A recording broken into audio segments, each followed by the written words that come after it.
Everyone, তোমরা সবাই কেমন আছো? আশা করি যে যেখানেই আছো বেশ ভালো আছো এবং সুস্থ আছো, এটাই আশা করব। তো তোমরা কে কেমন আছো অবশ্যই কমেন্টের মাধ্যমে আমাকে জানিও, তাহলে খুব ভালো লাগবে। কেন কি অনেক দিন পরেই ভিডিওর মাধ্যমে তোমাদের সঙ্গে কথা বলছি। কেন কি অনেক দিন ব্লগ দিচ্ছিলাম না, ব্যস্ততার কারণে অনেকটাই ব্যস্ত ছিলাম, সেই জন্যই সময় করে পারছিলাম না ভিডিও করে সেটা এডিট করে তোমাদেরকে দেওয়ার। তো আজকে একটু সময় পেলাম, সেই জন্য একটা ভিডিও দিলাম তোমাদেরকে। তো তোমরা কে কেমন আছো অবশ্যই কমেন্ট করে বলো, তাহলে আমার খুব ভালো লাগবে। তো দেখো বন্ধুরা, ঘুম থেকে উঠেই ব্রাশ করে আজকে ভিডিওটি স্টার্ট করেছি। তো দেখো এখানে আমাদের বাছুরটাকে ঘাস কেটে এনে খেতে দিয়েছিল ভাই। তো আমাদের এই একটাই গরু আছে আর কি, আর তো নেই, তোমরা জানো বিক্রি হয়ে গেছে। আর এই একাই আছে। তো আমাদের জমি থেকে ঘাস এনে এনে ওকে আর কি খাওয়ানো হয়। আর দেখো অনেকটাই বর্ষা হচ্ছিল আমাদের এখানে, কটা দিন ধরে না প্রচুর পরিমাণে বৃষ্টি হচ্ছিল। তো দেখো কেমন উঠান টুঠান পুরো কাদা কাদা কাদা কাদা হয়ে আছে, বর্ষাকাল বলে জানা পড়ছে আর কি ভিডিওর মাধ্যমে। দেখো আর আমাদের উঠানটা না খুবই কাদা হয়, তোমাদেরকে কি বলবো, জলটা না পাস হওয়ার সেরকম জায়গা নাই আমাদের, সের জন্যই আর কি এরকম হয়।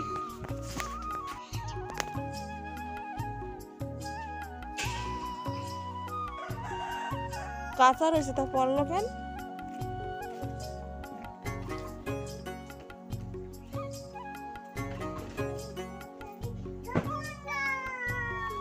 কে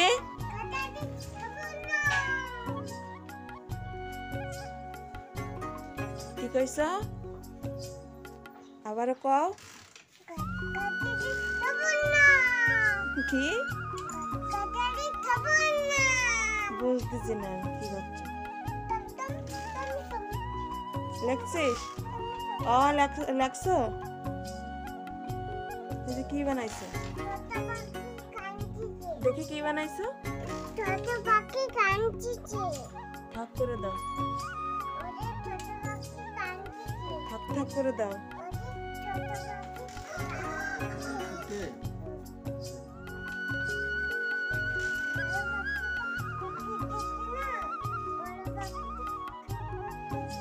তো দেখো বন্ধুরা, এখানে আমাদের আয়েশা আমার বাবার সঙ্গে বসে বসে স্লেটারটা নিয়ে পড়াশোনা করছিল, কি কি পাখিটাকে আঁকানো রয়েছে সেটাই বলছিল আর কি।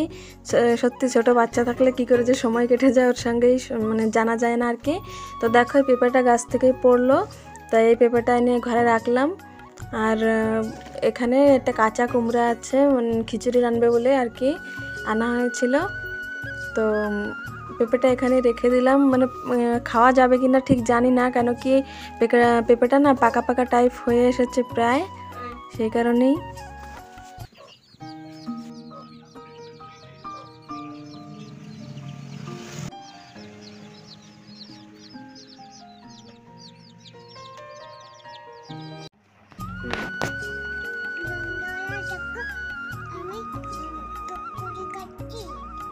তোমরা খাবা? আসো আমি দেব। কই আলারটা খাও না একটু দেখি।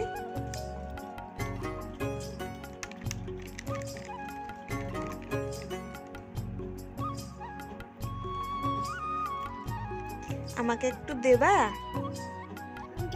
দেবা? আমাকে একটু দাও, আমি একটু খাবো।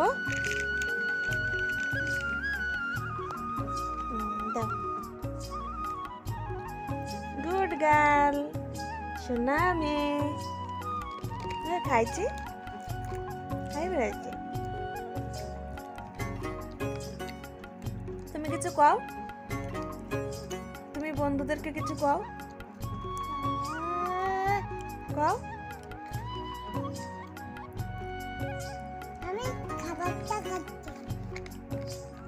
তো চলো বন্ধুরা, মনা এখন খেতেই ব্যস্ত। তো ও এখন আর কথা বলবে না, ও খাচ্ছে আর কি। একটা কুরকুরির প্যাকেট এনে দেওয়া হয়েছিল, সেটাই খাচ্ছে বসে বসে। তো ভিডিওটি স্কিপ না করে দেখতে থাকো, আশা করছি তোমাদের ভালো লাগবে। দেখো বন্ধুরা, আমাদের বাড়ির পিছনে যে পুকুরটা ছিল না, তোমাদেরকে দেখিয়েছিলাম, অনেকটাই জল কম ছিল, যে পুরা তলায় অল্প একটু জল ছিল। তোমাদেরকে আগের অনেক আগের ভিডিওতে দেখিয়েছিলাম, গরমের সময়কার আর কি।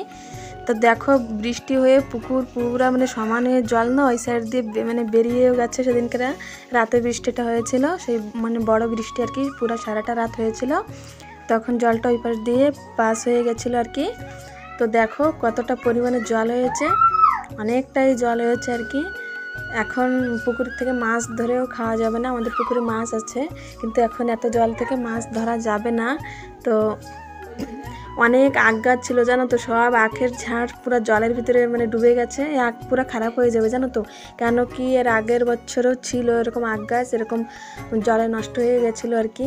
মানে এত জলের ভিতরে থাকলে সেই আখটা নষ্ট হয়ে যাবে না, পচে যায় আর কি।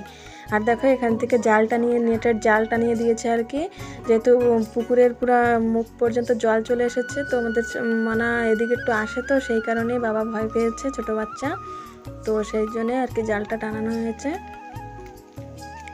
আর দেখো তো বন্ধুরা, এই ফুলটাকে তোমরা কি ফুল বলো অবশ্যই কমেন্ট করে বলো। আমরা তো এটাকে কলা ফুল বলি, তোমরা কি ফুল বলো অবশ্যই কমেন্ট করে জানাবে কেমন। আর দেখো সেই নীলকণ্ঠ ফুল গাছটা যে হয়েছিল, আমি যে বীজ পুঁতেছিলাম হাড়ির ভিতরে, সেই গাছটাই আর কি এখানে দেখো সেই গাছটায় না ফুল ফুটেছে। তো চলো তোমাদেরকে দেখাচ্ছি, খুব সুন্দর ফুল ফুটেছে, মানে বড় বড় যে থক্কা থক্কা নীলকণ্ঠ ফুলগুলো আছে না, সেই ফুলগুলো নিয়ে আর কি ফুটেছে দেখো। তো বন্ধুরা আজকের মতন ভিডিওটি আমি এই পর্যন্তই রাখছি, দেখা হবে নেক্সট ব্লগে। ততক্ষণ সবাই সুস্থ থেকো, ভালো থেকো, অবশ্যই সাবধানে থেকো।